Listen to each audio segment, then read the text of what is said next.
এখানে একটা mixer grinder নিয়ে নিলাম।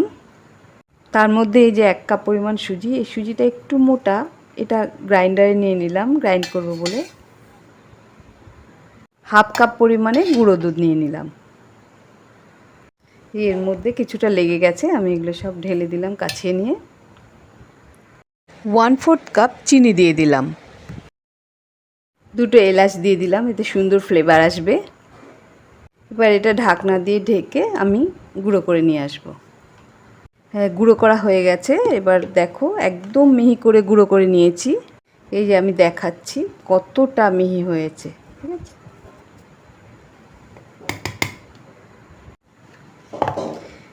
এবার এটা সরিয়ে রেখে দিচ্ছি।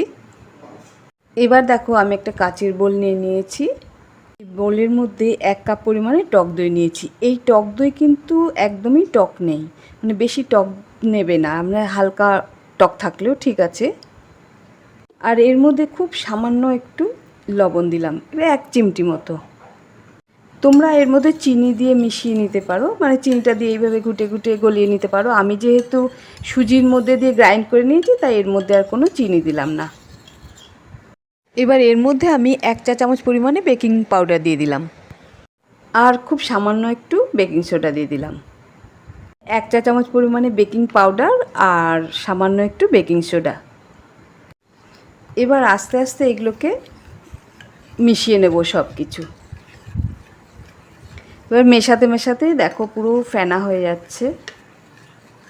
এবার এটা খুব ভালো করে মিশিয়ে নেব, যাতে সব কিছু সমানভাবে মিশে যায়। এবার দেখো সম্পূর্ণ মিশে গেছে। এবার ওই যে সুজি গ্রাইন্ড করে রেখেছিলাম, ওগুলো এর মধ্যে আস্তে আস্তে ঢেলে দিচ্ছি। সব একসাথে দিচ্ছি না, অল্প অল্প করে দিচ্ছি আর মিশিয়ে নিচ্ছি। এতে কী হবে, সব কিছু সুন্দরভাবে মিশে যাবে। আর যদি একসাথে সব মানে দিয়ে দিই, তাহলে পরে কেমন ডেলা পাকিয়ে যাবে, সেটা অসুবিধে হবে তাহলে। এবার এগুলো মোটামুটি মিশে গেছে, এবার বাকিগুলো ঢেলে দিলাম। এবার সবগুলো ধীরে ধীরে মিশিয়ে নেব। মেশাবার সময় একদম নিচে থেকে উপরে এইভাবে ঘুরিয়ে ঘুরিয়ে, যাতে সব দিকে সমানভাবে মেশে। খালি উপরে উপরে ঘোরালে ওপরটাই মিশবে, নিচে মিশবে না, সেই জন্য ওপর নিচ করে মেশাতে হবে। ও এখনও সামান্য সামান্য দানা দানা আছে, এগুলোকে খুব ভালো করে মিশিয়ে নেব। এর মধ্যে আমি আলাদা আর কোনো জল দিলাম না, মানে যা যেরকম কনসিস্টেন্সি আছে ঠিক আছে। যদি মনে হয় যে একটু বেশি গাঢ় হয়ে গেছে, সামান্য একটু দুধ মিশিয়ে দিতে পারো। আমার সম্পূর্ণ মেশানো হয়ে গেছে, আর কোথাও কোনো শুকনো কিছু নেই।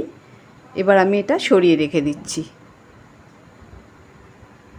এখানে আমি 4টে বাটি নিয়েছি, এগুলো একই সাইজের। এগুলোর মধ্যে আমি অল্প অল্প করে একটু তেল দিয়ে দেব।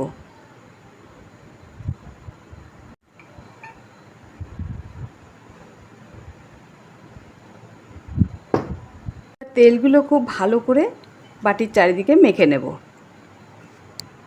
এবার এর মধ্যে আমি ময়দা দিয়ে দিলাম।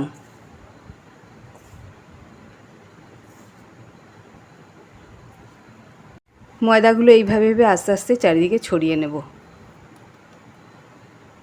বাটিগুলোতেই আমি ময়দা ভালো করে চারিদিকে সুন্দরভাবে ছড়িয়ে দিয়েছি। এবার এই যে দেখো ব্যাটার আমার রেডি হয়ে গেছে, এগুলো আমি সব দিয়ে দিচ্ছি প্রত্যেকটা বাটিতে। যেহেতু ভরা আছে বাটিটা, তাই অল্প অল্প করে প্রথম বাটিতে চামচ দিয়ে ঢেলে নিচ্ছি, নাহলে ঢালতে গেলে বেশি পড়ে যাবে চারিদিকে। এবার একটা হয়ে যাওয়ার পর বাকিগুলোতে আমি এই বোলটা থেকে ঢেলে ঢেলে ভরে নেব। দেখো এই যে পরিমাণ, এইটা পুরোপুরি ভরবো না, হাফ ভরে দেব, নাহলে একদম উপচে পড়ে যাবে। এবার বাকি ছোট বাটিগুলোতে বড় বাটি থেকে ঢেলে ঢেলেই ভরে দেবো। আগেরবার অসুবিধা হচ্ছিলো বলেই চামচ দিয়ে ঢেলেছি, এবার একটা হলো দুটো হলো, এইভাবে সবগুলোই ভরে দেব। এইভাবেই আস্তে আস্তে সবগুলোই ভরে দিয়েছি। যে 4টে বাটিতে আমি ময়দা মেখেছিলাম, সবগুলো আমার ঢালা হয়ে গেছে।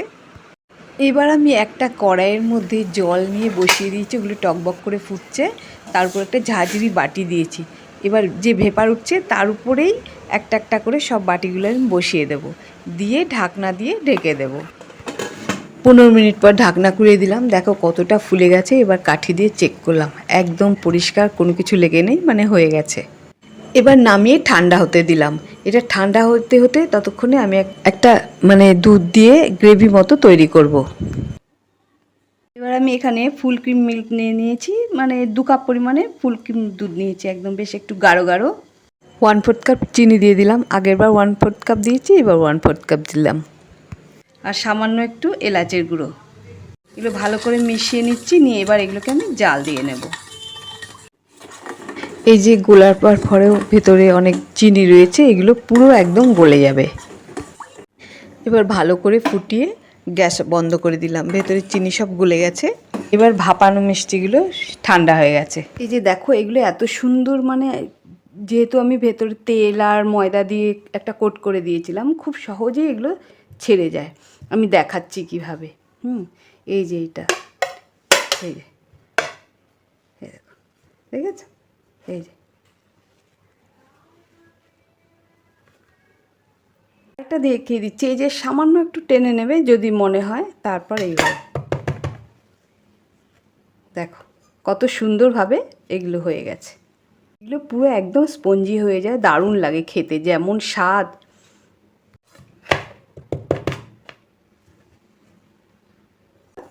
একটু সামান্য আমি টেনে দিচ্ছি, দেখো।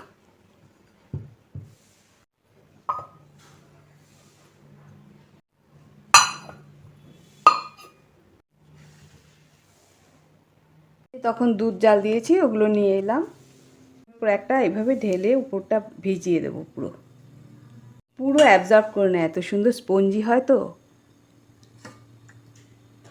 এক এক করে সবগুলোর ওপরে দিয়ে দিলাম, এইভাবে ভিজিয়ে দিলাম, দিয়ে শেষে সব দুধগুলো একদম ঢেলে, মানে দুধের পুকুরের মধ্যে রেখে দেব এই মিষ্টিগুলোকে।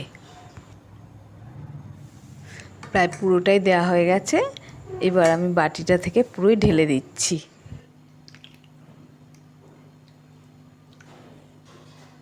এগুলো মানে আধ ঘন্টা দুধের মধ্যে ভিজিয়ে রাখলে পুরো অ্যাবজর্ব হয়ে যাবে, তারপর খেতে পারবে।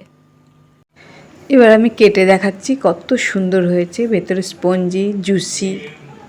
বন্ধুরা, আমার এই ভিডিও ভালো লাগলে অবশ্যই সাবস্ক্রাইব করো, পাশে থাকা বেল আইকনটাতে ক্লিক করে দিও, আর একটা লাইক, একটা শেয়ার, একটু কমেন্ট করে দিও। ঠিক আছে, ধন্যবাদ, ভালো থেকো।